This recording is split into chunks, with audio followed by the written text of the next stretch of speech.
자, 오늘은 PPT 띄우실까요? 예, 하이델베르크 요리문답 제2문 우리가 살펴보게 됩니다. 이름이 어렵죠? 하이델베르크라고 혹시 그 집에 들어가서 이름이 기억나신 분 손 한번 들어보세요. 하이델베르크. 예, 되게 어렵죠? 예, 저도 입에 잘 안 붙는 그런 이름 중에 하나인데, 자, 아무튼 오늘 하이델베르크 요리문답 제2문 살펴보는데, 오늘 복된 인생을 위해서 우리가 알아야 할 세 가지가 있다. 오늘 이 세 가지 관점으로 그렇게 살펴보려고 합니다. 지난주에 제가 살펴봤던 게 뭐였죠? 히론델리아 기가스라고 생전 듣도 보다 못한, 그렇죠, 이것에 대해서 들어봤죠? 얘가 갑각류입니다. 대형 갑각류. 여러분들이 좋아하는 게나 게맛살, 뭐 이게 다 갑각류 아니겠어요? 네, 얘는 수심 쫙 깊은 10,000m가 넘는 그런 심해 지역에서 살고 있는데, 그러니까 수심이 10,000m면요 1평방미터당 이게요 누르는 압력이 얼마일까요? 저기 다 써놨습니다. 1만 톤에 해당되는 압력으로 얘를 계산해 보니까 코끼리 한 20마리 정도가 차 위에 올라가서 누르는 압력이라고 합니다. 여러분, 당연히 강철도 찌그러질까요? 안 찌그러질까요? 코끼리 20마리가 저기 우리 교회 신방 다닐 때 타고 다니는 소울 위에 올라가면 어떻게 될까요? 납작고가 되었네죠. 그죠? 예.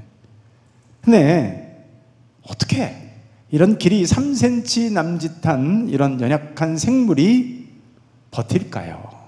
자, 우리가 지난주에 살펴봤죠? 그 정도의 압력을 이겨낼 내부 대응력을 얘가 갖고 있는 거예요. 히론델리아 기가스라는 얘가 1만 톤을 너끈히 이렇게 이겨낼 수 있는 내부적 대응력을 갖고 있다라는 거예요. 뭐 자세한 거는 지난주에 설명을 했으니까. 근데 오늘 우리도 더 가혹하고 힘든 압력을 받으면서 실상 우리가 하루하루를 살아가고 있는 거예요. 자, 근데 여러분, 우리는 어떻게 이 압력에서 이기면서 살아갈 수 있을까요? 지난주 1문에서 전해진 답은 이거였습니다. 살아서나 죽어서나 내 몸도 영혼도 오직, 따라서 해봅시다, 나의 구주 예수 그리스도의 것이다. 예. 그러니까 나라고 하는 것이 내 자신의 것이 아니고, 위로가 뭐예요? 이런 참 세상의 압력 가운데서, 불안함 속에서 우리가 참으로 이겨낼 수 있는 유일한 압력을 이겨낼 수 있는 것이 있다면 그건 바로 예수 그리스도의 것이다. 내가 그분의 것이다. 자, 이게 참된 위로다. 지난번에 그걸 살펴봤어요. 여러분, 우리가 아침에 스마트폰을 켜잖아요. 수많은 알림들이 와 있어요.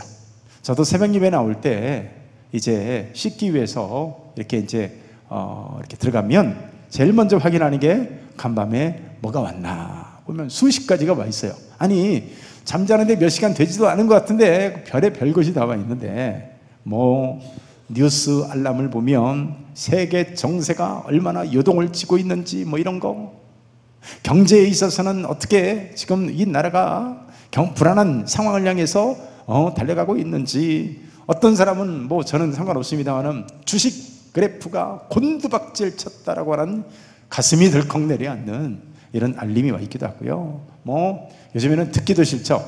진보네 보수네 해가지고 뭐 갈등이 어떻게 심화되고 있다라고 하는 속보가 막 뜨고 그러잖아요. 그래도 우리는 이렇게 하루에도 수십 번씩 바로 이 불안이라고 하는 알림을 우리가 받고 살아가는 거예요. 자, 그런데 우리 그리스도인에게는, 여러분, 우리 주님이 우리와 동행하신다 라고 하는 이 위로 속에서 우리가 견뎌낼 수 있습니다. 내 인생은 내 것이다, 내가 그렇다면 어때요? 내 인생을 내가 다 책임지고 살아가야 되는 거예요. 그러나 여러분, 우리가 주님의 것이기 때문에 그분께 맡기면 모든 이 불안이라고 하는 세상의 위협 속에서 우리가 너끈히 이겨낼 줄로 믿습니다. 더 놀라운 게 뭘까요? 정말 놀라운 것은 사람들이 그럼에도 불구하고 그러한 위안을 누리고 살지 않더라는, 이게 더 놀라운 거예요. 저는 개인적으로 가장 미련한 사람이 돈을, 재물을 벌기만 하고 쓰지 못하는 사람이 저는 세상에서 제일 미련하고 어리석은 사람이라고 생각을 합니다. 아니, 얼마나 미련 맞습니까? 죽기 살기로 벌기만 하고 정작 그것을 누리지 못하고 살고 있다면 저는 정말 불행하기 짝이 없는 어리석은 사람이라고 생각을 합니다. 자, 그렇다면 어떻게 하면 우리는 그러면 누릴 수 있을까? 부여된 주님의 위안이라고 하는 것을 누리며 살고 있을까? 오늘 그래서요, 이것을 아는 것이 가장 주된 핵심이라고 말할 수가 있는데, 자, 오늘 하이델베르그 요리문답, 이 문답은 그래서요, 위로 가운데서 기뻐하며 살기 위해서는 반드시 세 가지가 있어야 된다라고 말을 하는데 PPT가 깨졌네요. 자, 아무튼 이 세 가지를 우리가 읽은 본문을 통해서 살펴보려고 하는데요. 자, 오늘 본문에 저와 여러분들이 읽었는데 누가 등장할까요? 예, 베드로의 장모가 등장을 합니다. 베드로의 장모가, 자, 어떤 병에 걸려 있는데, 자, 이 베드로의 장모가 어떤 병에 걸려 있습니까? 열병이라고 하는 병에 걸려 있습니다. 자, 고대 의학서 중에 하나인 히포크라테스 문헌에 보면요, 여기 열병에 대해서 다루고 있는데, 자, 이 열병은 고열과 탈수와 그리고 혼수 상태를 유발하고 나중에는 사망으로 연결되는 매우 위험한 증상이다, 이렇게 기록하고 있어요. 특별히 오늘 우리가 살펴봤던 여기 그 본문에 베드로의 장모가 열병으로 여기 누워있는지라 이렇게 되잖아요. 누워있는지라. 이 누워있는지라라고 하는 이 말을 헬라어 이 원문으로 살펴보면 여러분들 잘 이해가 안 되겠지만 얘가요, 미완료 시제로 되어 있습니다. 자, 이게 무슨 말이냐면 이렇게 히브리어나 헬라어에 있는 용법인데 과거부터 어떤 일이 일어났어요. 그것이 진행이 되어 왔어요.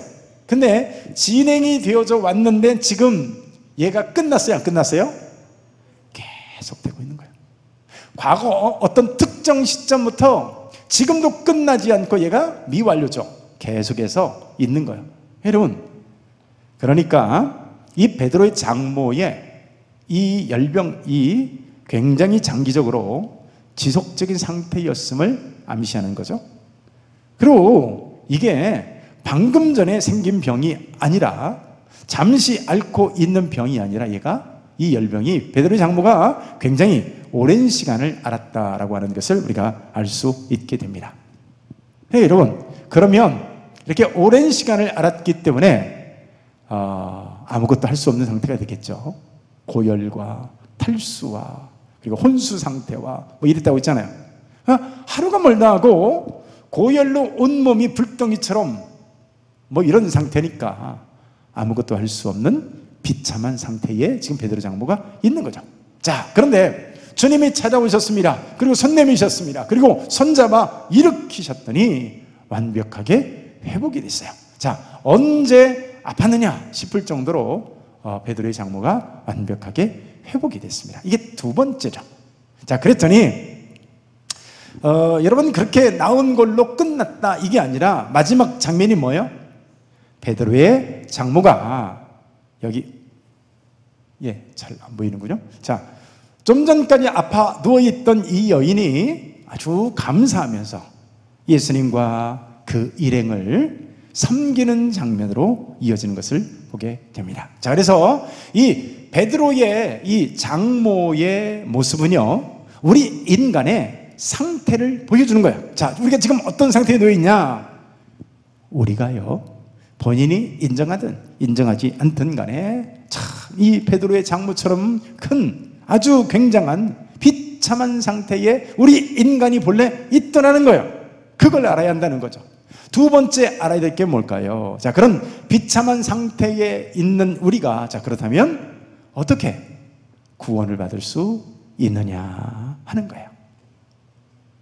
그리고 마지막으로는, 자, 그러한 구원을 주신 하나님께 우리는 그렇다면 어떻게 감사해야 하는가? 이 세 가지를 우리가 알아야 진정으로 우리 삶 가운데서 진정한 위로를 누리며 살아갈 수 있다는 거예요. 자, 그래서 우리 이문 우리 같이 한번 봅니다. 시작. 이러한 위로 가운데 복된 인생으로 살기 위해서 당신은 무엇을 알아야 합니까? 네. 이런 위로 가운데, 자, 우리가 진짜 복된 인생으로 살기 위해서, 자, 그렇다면 우리가 알아야 될 게 뭔가? 자, 다음 세 가지를 알아야 한다는 거예요. 첫째는 뭐냐? 나의 죄가 얼마나 비참함 가운데 있는가? 그것이 얼마나 큰 우리가 절망 가운데 있는가? 이걸 알아야 되고요. 둘째는 나의 모든 죄와 비참함으로부터, 자, 그렇다면 우리가 어떻게 구원받을 수 있는가? 이게 두 번째고요. 세 번째는 그러한 구원을 주신 하나님께 이후에 우리는 어떻게 감사함으로 누리면서 살아갈 수 있는가? 자, 우선, 자, 우리 함께 봅니다. 자, 우리의 죄와 비참이 얼마나 큰지를 알아야 되는 게 이게 첫 번째예요. 자, OECD 보고서에 의하면, OECD 보고서 2024에 따르면 50세에서 우리나라 64세 이 한국인의 우울증과 불안지수가 OECD 회원국 중에서 가장 빠르게 급상승하더라고 합니다. 그러니까 경제적인 위기 때문에, 사회적인 이런 대인관계 때문에, 아무튼 뭐가 됐든 간에 50세에서 64세까지 한국인의 우울과 이 불안지수가 OECD 회원국들 중에서 가장 빠른 속도로 치솟고 있다는 통계가 있더라고요. 또 하나의 통계를 보면요, 자, 우리나라 남성의 중년 남성 자살률이 세계 1위다 라고 하는 통계가 있더라는 거예요. 자, 그렇다면 우리나라만 이런 인생의 위기와 압력 속에 있을까요? 아니요. 우리 인생 자체가 사실은 불안과 위기 속에서 우리가 살아가고 있는 거예요. 그런데도 얼마나 많은 사람들이 정작 마치 남의 다리 긁는 것처럼 엉뚱한 곳에서 답을 찾으려고 하라고 하니까 마치 바닷물을 퍼서 마시는 것처럼 더 깊은 이 갈급과 갈등 속에서 있는 거죠. 자, 그래서 우리 하나님은 주신 말씀을 통해서, 특별히 율법을 통해서 우리의 죄의 비참을 깨닫게 하시는데요. 구약에서 우리에게 율법을 주신 이유가 뭐냐? 그것은 여러분 율법을 깨달으라는 거예요. 자, 맨 위에 한번 읽어볼까요? 시작. 율법은 우리의 죄를 깨닫게 하기 위하여 주어졌습니다. 여러분, 율법을 지켜서 구원받기 위해서 율법을 준 것이 아니라는 거예요. 오히려 이 율법을 통해서, 율법 앞에 섬으로 인해서 우리가 얼마나 절망적인 존재인지, 죄인인지, 소망 없는 존재인지를 깨달으라는 거예요. 그러기 위해서 하나님은 우리에게 실상 율법을 주신 겁니다. 자, 그것을 우리가 이제 율법을 통해서, 율법 앞에서 우리가 얼마나 비참한 존재인지, 죄인의 상태에 있는 절망적인 존재인지, 그거를 깨달을 때, 언제요? 율법 앞에서 깨달을 때 우리가 드디어 메시아를 갈망하게 되는. 그러니까 여러분, 구약에서 율법을 주신 이유는 율법을 지켜서 의인이 되라, 구원받을 만큼의 의로운 니들이 되어라가 아니라 율법을 통해서 끊임없이 절망을 경험함으로 말미암아 나는 아무것도 할 수 없구나. 마치 로마서 7장에 있는 바울이 오호라 나는 곤고한 사람이로다 라고 외친 것처럼, 내가 원하는 바 선은 행치 아니하고 원치 아니하는 바 악을 행하는도다. 이것처럼 정말 이 율법 앞에 서서 나를 비추면 뭐를 봐요? 절망을 보는 거예요. 죄의 비참을 보는 거예요. 구원받을 수 없는 존재라는 정말 엄청난 넘어설 수 없는 절망 앞에 서게 되는데, 그러면서 뭐를 봐요? 그러면서 아이러니하게도 오호라 누가 나를 구원할 것인가 라고 하는 이 메시아를 갈망하게 되더라는 거예요. 그래서 여러분, 우리는 율법을 통해서 소망을 가질 수 없는 존재인 이유가 뭐냐? 우리가 전적으로 타락하고 전적으로 부패했기 때문에 그 사실만 깨닫는 거예요. 율법 앞에 서게 되면. 예를 들면 이런 거죠. 예를 들면 정신박약이 있다고 생각해 보세요. 지능이 3살 정도 된다고 봐요. 그래서 이 사람은 정신박약으로 사는 거예요. 근데 그렇게 얼마나 불쌍한 인생입니까? 그런 사람에게 예를 들면 네가 수학에서 피타고라스의 정리를 네가 다 이해하면 네가 정상적인 사람이 될 거야 라고 말을 한다면 이 사람 정상 될 수 있을까요? 혹은 야, 네 힘으로 우리나라의 최고의 의사를 네가 검색을 하는 거야. 그리고 네가 수소문해 가지고 네 힘으로 KTX 타고 네 힘으로 열차 타고 가지고 네 힘으로 그 빌딩 찾아가지고 그 의사를 찾아가서 네가 진료를 받아서 네 상태를 소상히 말하면 네가 나을 것이다. 이 사람 고칠 수 있을까요? 없을까요? 우리가 그런 상태인 거예요.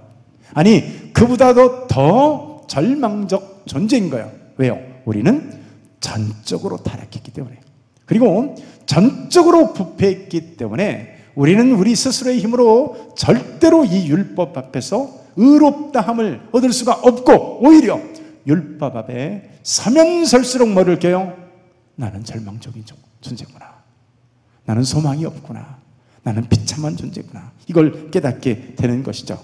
그래서 그렇게 율법 앞에서 죄를 깨달은 다음에야 그 다음에 우리의 모든 죄와 비참에서 구속하실 유일한 분이 바로 예수 그리스도이십니다.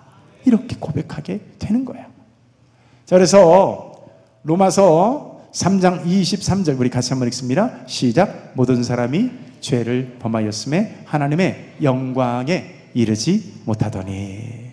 이게 우리의 실존입니다. 여기에 가로 열고 이순신 장군은 예외 써 있어요, 없어요? 없습니다. 모든 사람이. 그리고 자, 같이 한번 읽습니다. 시작. 그는 허물과 죄로 죽었던 너희를 살리셨도다. 예, 예수님만이 우리를 허물과 죄로 죽었던 우리를 살릴 수 있는 거죠. 여러분, 그래서 우리가 아마 여러분들도 대부분 그럴 거예요. 대부분의 사람들이 구원받는 과정을 보면 거의 대부분이요, 비참과 절망의 상황에서 손들고 하나님께 나오는 경우가 다반사입니다. 아니, 오히려 그 상태가 되어야 구원자가 보이기 시작하는 거예요. 여러분, 이 사람이 누굴까요? 어디서 많이 본 사람이죠? 예, 어나운서라는 거 저도 압니다. MC, 한때 가장 잘 나갔던 최선규라고 하는 아나운서입니다. 이 사람은 원래 불교 학생회장을 역임한 사람이야. 그리고 온 집안이 그야말로 불교 중에서도 완전 골수 불교 있죠? 막 절에다가 막 암자 같은 거 짓는 이런 사람들 있잖아요. 자기 집안 이름으로 절을 짓는 그런 사람이었어요. 네, 여러분, 하여간 기독교 하면 가장 극악하게 알러지 반응을 일으켰던 사람이고, 불교 학생회장을 역임할 정도로 철저하게 나 자신은 불교인이다 라고 얘기했던 사람인데요, 이 사람이 결혼을 하고 딸 혜원이가 만 3살이 되었을 때 그만 2.5톤 트럭에 치이는 사고를 당해요. 이 트럭 운전사가 경찰서 가서 진술을 하는데 뭐가 덜컹하고 걸리길래 이거 뭐 잘못 넘어갔나 보다. 다시 후진을 해가지고 그 아이를 또 깔고 지나간 거예요. 그렇게 해서 2번을 깔고 지나갔으니 생각해 보세요. 3살짜리인데. 그래가지고 방송하다 말고 그 소식을 듣고 정말 미친 사람처럼 가는데, 하필이면 그날따라 교통체증으로 인해서 차가 꽉 막혀서 오도 가도 못하는 신세가 되어 있는데요, 차 속에서 하나님을 향해서 절망 가운데서 부르짖었다고 합니다. 자, 이 사람이 누구였다고요? 불교 학생회장, 불교 꼴통 꼴수. 근데요, 찻속 안에서 하나님의 하자도 생각해보지 않았던 이 사람이 이 절망의 상황이 부닥치니까 하나님 우리 딸 살려주세요 울부짖대잖아요. 수십 년 믿어봤던 이 불교 석가모니 뭐 떠올려지지도 않고 절망 앞에 서게 되니까요, 하나님을 찾으면서 절규를 했대잖아요. 하나님 도와주세요, 우리 딸 살려주세요, 모든 죄값은 제가 받겠습니다. 하나님 당신이 정말 살아만 계신다면 우리 딸 살려주세요, 살려만 주신다면 내가 뭐든지 하겠습니다. 이게 절망 앞에, 비참 앞에 선 사람의 처세요. 병원에 도착해 보니까 애가 이미 죽었어요. 그래가지고 하얀 가운으로, 하얀 천으로 애를 덮어놨어요. 자기 와이프하고 장모하고는 거의 반실신 상태에 있고, 자기 와이프는 막 완전히 넋이 나가가지고 머리로 자기 벽을 부딪히고 있는 상태였다고 그래요. 그 자리에서 또다시 한번 부르짖었답니다. 누가 듣거나 말거나 하나님 우리 아이 한 번만 살려주세요. 그렇다면 제가 무엇이든 하겠습니다. 근데 갑자기 마음속에 아이를 한번 안아야 되겠다는 생각이 들어요. 안아봐야 되겠다는 생각이 들어서 천을 걷고 아이를 껴안는데요, 이상한 것은 얼마 지나지 않아서 아이의 몸이 따뜻해지는 걸 느꼈대요. 말이 돼요, 안 돼요? 죽었다면 아무리 안아도 얘가 따뜻해질 수 있어요, 없어요? 그래서 얘가 몸이 점점 따뜻해진 걸 느끼고 가만히 보니까 손가락 끝이 가딱 한번 움직이더래요. 그래가지고 얘 입을 열어서 보는데, 입을 여는 순간에 핏덩이 한 덩이가 목에서 탁 하고 튀어나오면서 옷을 다 적셨다고 그래요. 막 그때 소리 지르면서 의사를 부르면서 우리 딸 안 죽었어요, 우리 딸 아직 살아있어요. 결과적으로 아이는 살고 정상이 됐습니다. 그 이후에 일반 모든 방송 다 내려놓고요, 여러분 아시는 바와 같이 CTS TV 아주 오랜 시간 동안 내가 매일 기쁘게를 그거 하나 진행을 하면서 하나님을 간증하는 그런 삶을 살고 다녔죠. 우리가 여러분 예수 그리스도라는 참된 위로를 경험하기 위해서는요, 그 첫 번째가 뭐예요? 내 자신의 비참을 깨달아야 돼요.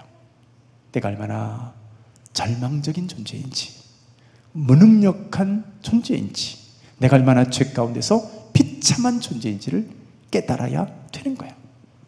어제 교회에 어떤 분을 병원에 신방을 했어요.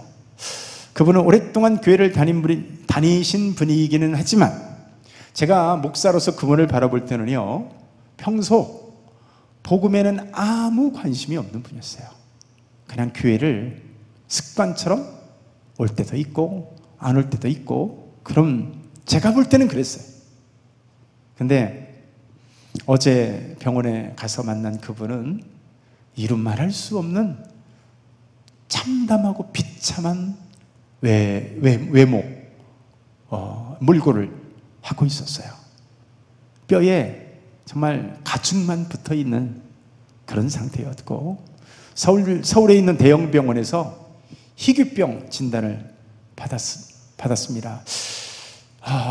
참 여러 번 제가 찾아가서 그분에 위해서 기도했지만 어제 제가 병원에서 그분을 또 보는데 제 가슴이 막 먹먹해져 오는 거예요. 차마 볼 수 없는 몸 상태로 입원해 있는 그 모습을 보는데요,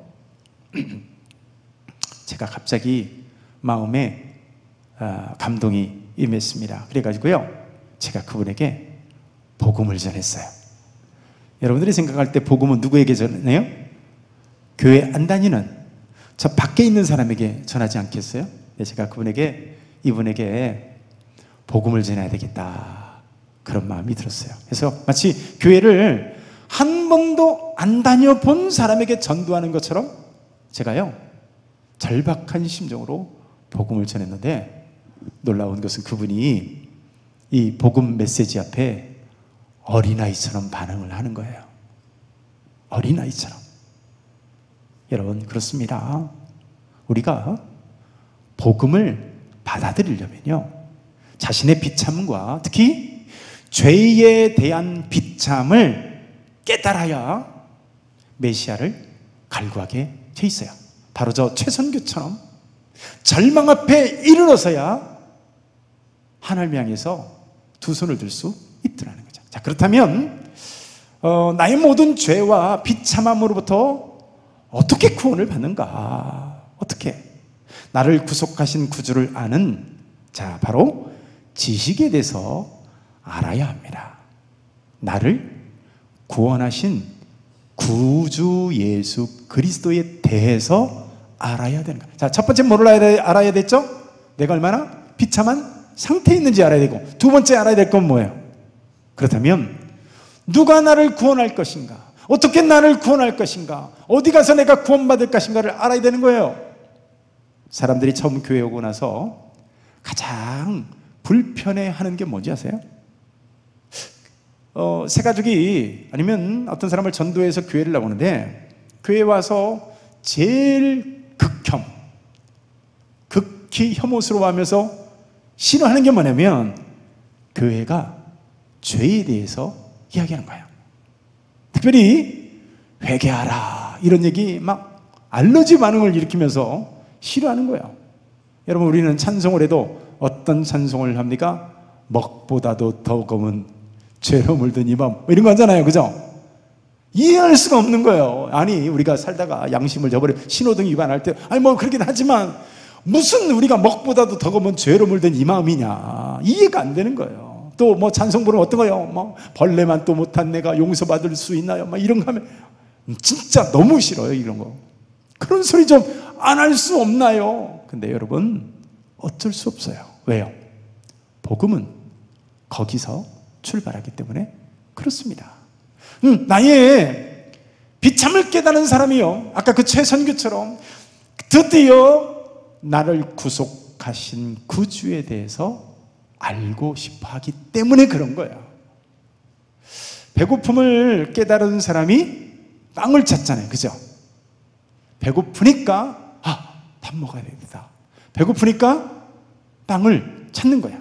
그것처럼 자신의 죄로 인한 이 절망을 본 사람은 드디어 무엇을 찾는다고요? 예수 그리스도라고 하는 구원자를 찾게 되어 있는 거죠. 여러분 아시는 바와 같이 스님이 가다가 물에 빠지면 부처님 찾을까요? 아이고 하나님 찾을까요?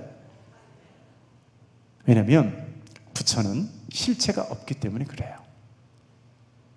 불교는 피상적 어떤 관념적 종교지 나를 구원할 인격적 주체가 없습니다.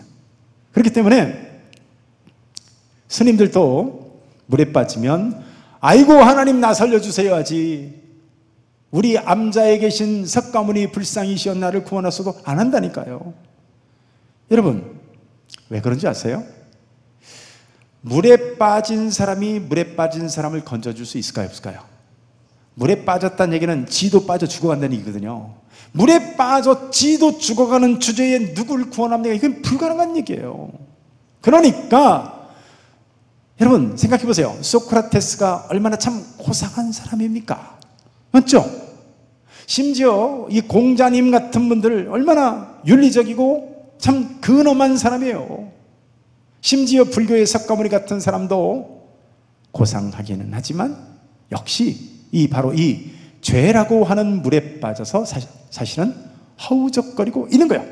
실제로 석가모니가 가르쳤던 이 가르침을 보면 결국 그거예요. 어떻게 하면 이 고통과 비참 속에서 벗어나볼 방법이 없는가.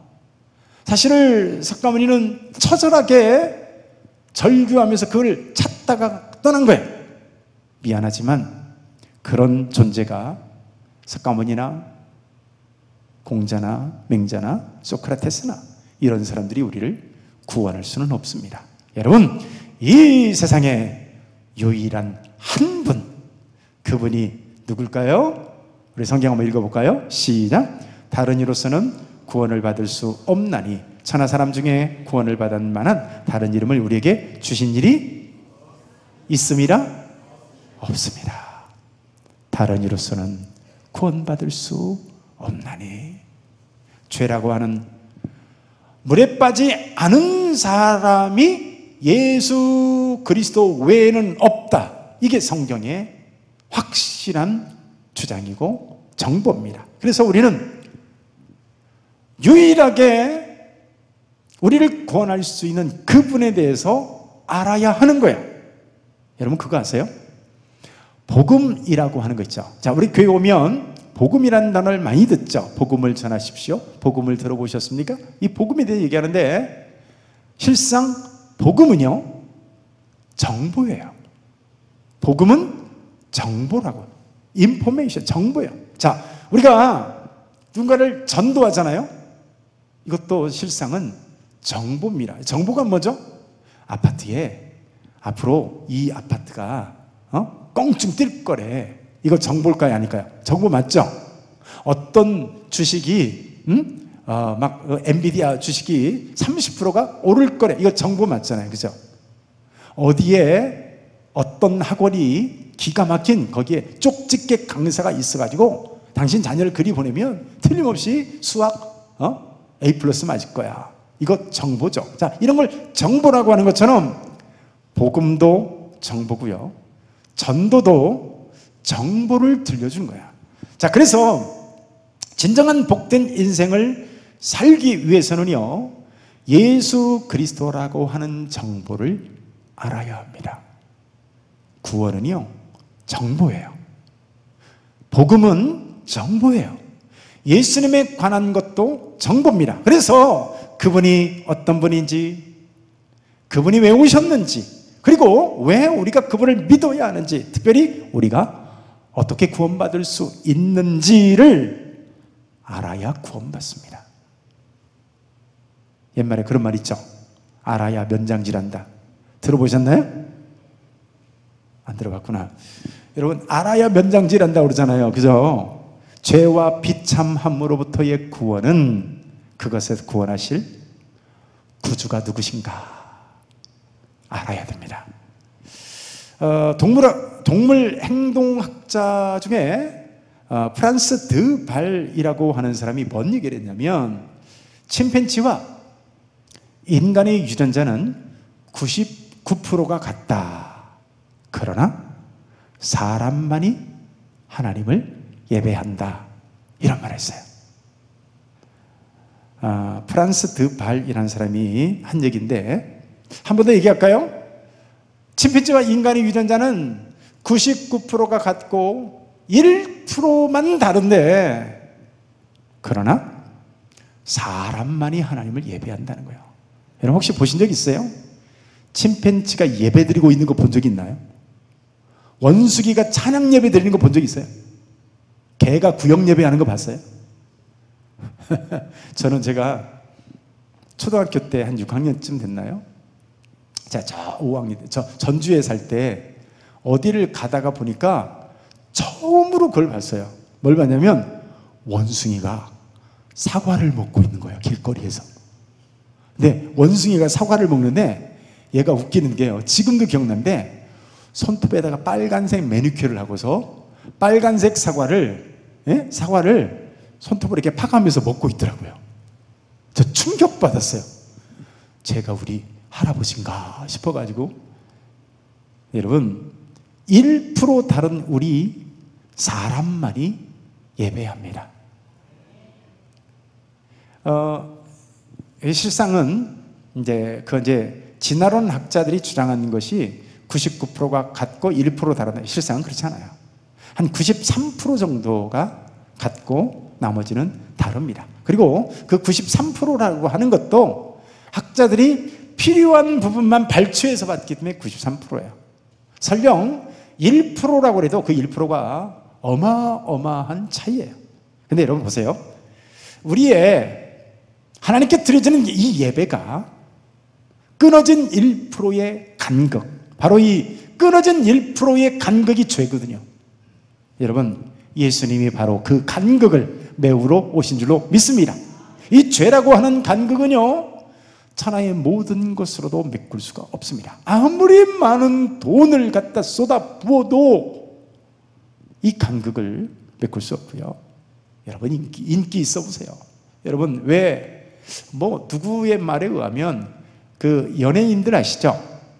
연예인들의 70%가 공황장애에 시달리고 있다는 얘기를 들어본 적이 있어요. 인기 있어서 그 간극을 메울 수 있다면 왜 공유 같은 사람이, 이병헌 같은 사람이 공황장애에 시달릴까요? 이 간극을 메꿀 수가 없는 거예요. 인기로는, 명예로는, 돈으로는. 여러분, 오직 이 간극은 십자가에서 죽으신, 죄 없으신, 우리를 위해서 죽으시고 살아나신 오직 예수 그리스도만이 우리의 유일한 해답인 것을 믿으시길 축원합니다. 자, 마지막 주제는 뭐냐? 자, 복된 인생을 살기 위해서는 바로 이제 은혜에 감사하는, 자, 은혜에 대한 응답으로서의 감사하는 삶을 살아야 드디어 진정한 풍성한 위로 가운데 우리가 살 수 있다, 그 얘기예요. 어떤 사람이 조사를 했더니 사람이요, 하루에 호흡을 2만 번을 한대요. 여러분, 어떤 시간이 많고 할 일 없는 과학자가 세봤더니 하루에 호흡을 몇 번 한다고요? 2만 번을 하더래요. 근데 여러분, 우리의 감사는 숨을 뱉을 때마다 할렐루야, 감사합니다, 감사합니다, 2만 번을 해도 부족할 줄 믿습니다. 그래서 저는 자, 100% 동의하고 공감하는 찬양, 은혜 아니면 살아갈 수 없네요. 여러분, 동의하십니까? 호흡마저도 주의 것이니 동의하십니까? 정답이에요. 은혜 아니면 살아갈 수 없고 호흡마저도 정답인 것을. 어제 어디 저 위에 갔다 오는데, 우리 성도님들이랑 갔다 오는데 어떤 분이 그 얘기를 하더라고요. 뭐냐면 그 알러지 이렇게 있잖아요. 알러지에 예민하신 분인데, 알러지가 심할 때는 기침을 하는데 콜록콜록 기침을 뱉기만 하고 들어 마실 수 없이 콜록만 계속해가지고 과호흡 증후군을 해가지고 막 어떤 상태인지 아시겠죠? 무서운 그런 상태를 막 경험하고. 근데 여러분, 오늘 하루 사시면서 그러셨나요? 여러분, 척 보니까 그런 분이 없네요. 아무 생각 없이 하루 호흡하고 사셨죠? 호흡마저도 주님의 은혜인 줄 믿습니다. 내가 오늘 아무 별 생각 없이 하루를 그냥 편안하게 살았다. 하나님의 은혜예요. 하나님의 은혜예요. 여러분, 정신과적 질병 이름 중에 범불안장애라는 게 있어요. 얘는 불안의 이유가 없어요. 호랑이가 있어야, 실체가 있어야 무서운 거잖아요. 그죠? 저 사람이 나를 죽이려고 하는 실체가 있어 무서운 거잖아요. 이 범불안장애는 실체가 없는데 불안하고 두려움 가운데 마음이 안정이 되고 마음을 어디에다 둘 수가 없고 막 불안해가지고, 여러분 그거 아시죠? 막 마음에 평정이 완전히 깨진 이 멘붕 상태에서 계속 지내는 거예요. 여러분, 심각해요, 안 심각해요? 근데 여러분, 오늘 하루 그런 상태로 사셨나요? 아무 생각 없이 사셨죠? 하나님의 은혜인 줄 믿습니다. 그래서 여러분, 진짜 은혜를 아는 사람은 내가 하는 1초 1초의 호흡이 하나님의 은혜로 비롯되었음을 고백하는 거예요. 그래서 성경은 뭐라고 말씀할까요? 범사에 감사하라. 할렐루야. 범사에 감사하라. 이것이 그리스도 예수 안에서 너희를 향하신 하나님의 뜻이니라. 아멘. 그렇습니다. 자, 우리가 하나님의 뜻을 참 많이 말하지만, 그 나라와 그 의의를 구하라, 하나님의 뜻을 구하라, 하나님의 뜻을 많이 말하지만 최고의 하나님의 뜻의 실현은 뭔지 아세요? 여러분들이 감사하는 겁니다. 돌아오는 주일날이 어떤 주일이죠? 맥주감사주일, 아까 제가 실수로 추수감사를 해가지고, 여러분, 최고의 하나님의 뜻은 여러분들이 감사하는 거예요. 그래서 여러분, 바울도 뭐라고 말합니까? 그러나 내가 나 된 것은 하나님의 은혜로 된 것이니. 바울은요, 자신의 일생 전체를 통째로 다 스캔을 해봤더니 딱 하나로 떨어지는 거예요. 내가 나 된 것은 하나님의 은혜로 된 것이다. 자, 그래서 여러분 오늘 우리가 이 세 가지 명제를 꼭 기억하고 붙으시길 바랍니다. 첫째, 읽어봅시다. 시작. 나의 죄와 비참함이 얼마나 큰가. 이걸 아는 사람이어야 돼요. 자, 둘째, 시작. 나의 모든 죄와 비참함으로부터 어떻게 구원을 받는가. 어떻게 구원을 받아요? 예수 그리스도. 할렐루야. 자, 마지막, 시작. 그러한 구원을 주신 하나님께 어떻게 감사로 드려야 하는가. 여러분, 감사로 반응할 수 있기를 바랍니다. 나의 죄의 상태를 보고 예수 그리스도를 요청하고 그 예수님으로 말미암아 구원받은 것은 오늘도 감사함으로 화답함으로 오늘도 풍성한 위로와 기쁨 가운데 머무시는 저와 여러분 될 수 있기를 축원합니다. 기도합니다. 하나님 아버지,